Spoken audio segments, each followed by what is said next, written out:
പപ്പ Sunday ആയിട്ട് എന്തോ special ഇന്ന്? സൺഡേ ആയിട്ട് നമ്മൾ ചിക്കൻ കറി ഉണ്ടാക്കാൻ പോവാം. ഇതിന്റെ റെസിപ്പി ഒക്കെ എങ്ങനെയാ? ചിക്കൻ കറി ഉണ്ടാക്കുമ്പോഴെന്ന് പറയുമ്പോൾ നമ്മൾ ആദ്യം ചിക്കൻ മേടിക്കുക. ചിക്കൻ ഉണ്ടാകണ്ട കഴുകി വൃത്തിയാക്കി വെച്ചപ്പോണ്ട് ചിക്കൻ. പിന്നെ നമുക്ക് വേണ്ടതെന്ന് പറഞ്ഞു കഴിഞ്ഞാൽ സവാള, ഇഞ്ചി, വെളുത്തുള്ളി ഇത് വേണം. പിന്നെ നമുക്കൊരു 3 തക്കാളിക്ക് അരിഞ്ഞത് വേണം. നമുക്ക് ക്യാപ്സിക്കം നമുക്ക് ഒരെണ്ണം അത് വേണം. പിന്നെ നമുക്ക് വേണ്ടതെന്ന് പറഞ്ഞാൽ കരിയാപ്പില. ഇത്രയാണ് നമുക്ക് വേണ്ടത്. ഇനിയും വേണ്ടത് അതിൻ്റെ കൂട്ട് വേണം. അതിൻ്റെ കൂട്ടെന്ന് പറയുന്നത് നമുക്ക് ചെയ്ത് കാണിച്ചു തരാം. തേങ്ങ, ഒരു മുറി തേങ്ങ, അതിൻ്റെ മസാല ഇട്ട് നമ്മളിങ്ങനെ വറുത്തെടുക്കണം. വറുത്തെടുത്ത് ഇത് നമ്മൾ മിക്സിയിലോട്ടിട്ട് അരച്ചെടുക്കണം. ഞാൻ മിക്സിയിലോട്ട് ഇടുക. അപ്പോൾ ഇത് നമ്മൾ നല്ല വൃത്തിയായിട്ട് നമ്മൾ അരച്ചെടുക്കണം. അരച്ച് നല്ല അരപ്പ് പോലെ ആക്കിയെടുക്കണം. അരപ്പ് പോലെ നമുക്കിപ്പോൾ മിക്സിക്കകത്തോട്ട് വെച്ച് നമുക്ക് അരച്ചെടുക്കാം. അരച്ചെടുത്തതിന് ശേഷം ചില പണികളുണ്ട് കേട്ടോ. അതിന് ശേഷം നമ്മൾ ചെയ്യേണ്ടതെന്ന് പറഞ്ഞാൽ അതിന് ശേഷം പറയാം. അത് ഇതങ്ങോട്ട് ഇങ്ങോട്ട് ഇട്ടിട്ട് ഉണ്ടോ നമുക്ക് അതിനകത്തേക്ക് മുളക് പൊടി നമുക്ക് അങ്ങോട്ട് ആഡ് ചെയ്ത് നോക്കാം. മുളക് പൊടി, നല്ല നാടൻ മുളക് പൊടി നമുക്ക് അതിനകത്തോട്ട് 2 സ്പൂണ് ഇട്ട് കൊടുക്കുക. അതിന് ശേഷം നമ്മൾ ചെയ്യേണ്ടതെന്ന് പറഞ്ഞു കഴിഞ്ഞാൽ മല്ലിപ്പൊടി ഒരു 2 ടീസ്പൂൺ അങ്ങോട്ട് ഇട്ട് കൊടുക്കുക. 2 സ്പൂൺ കൊടുത്തു കഴിഞ്ഞതിന് ശേഷം ഒരു ഉലുവ ഒരു ശകലം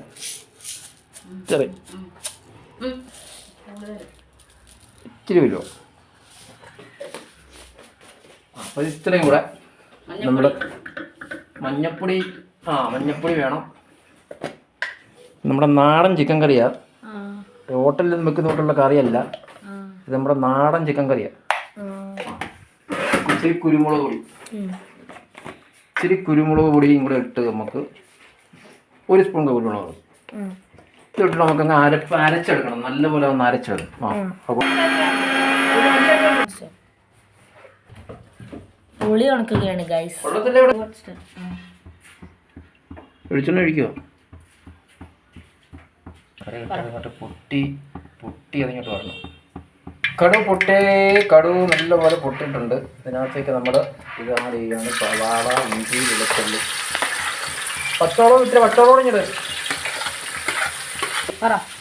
പച്ചമുളകും കൂടെ ഇടണം അതിനകത്ത്.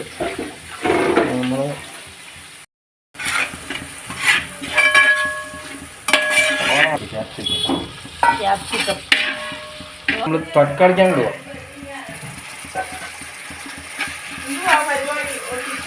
ഉപ്പ് ഇട്ട് കൊടുക്കാം.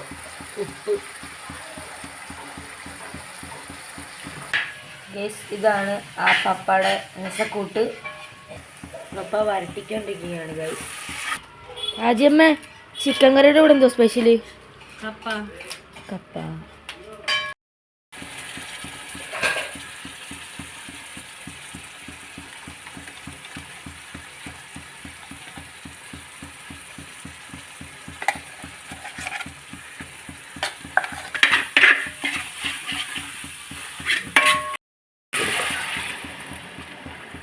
നല്ലപോലെ ഇളക്കണം.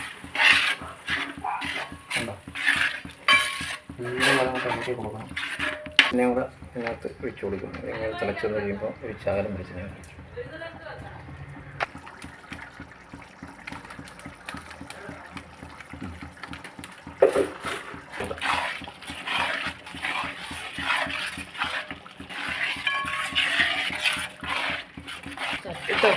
ഇനി നിങ്ങൾക്ക് ചിക്കൻ അങ്ങോട്ട് ഇട്ട് കൊടുക്കും.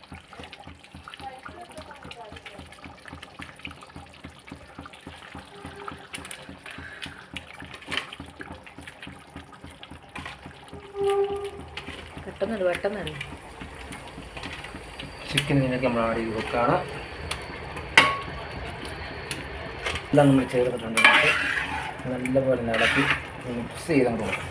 മിക്സ് ചെയ്തങ്ങോട്ട് കൊടുത്തിട്ട് എല്ലാം ഗ്രേവിയൊക്കെ ഒന്ന് പിടിക്കണം, ഒന്ന് പിടിച്ച് വേണം. ആ ഗ്രേവി ആ മാംസത്തിലൊക്കെ ഒന്ന് പിടിച്ച് ഒന്ന് ക്ലിയറായി.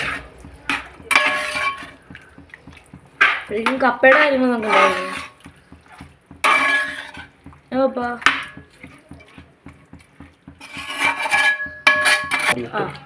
അടച്ചു വെക്കുക.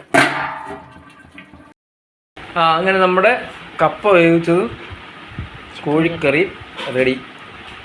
കഴിക്കുക.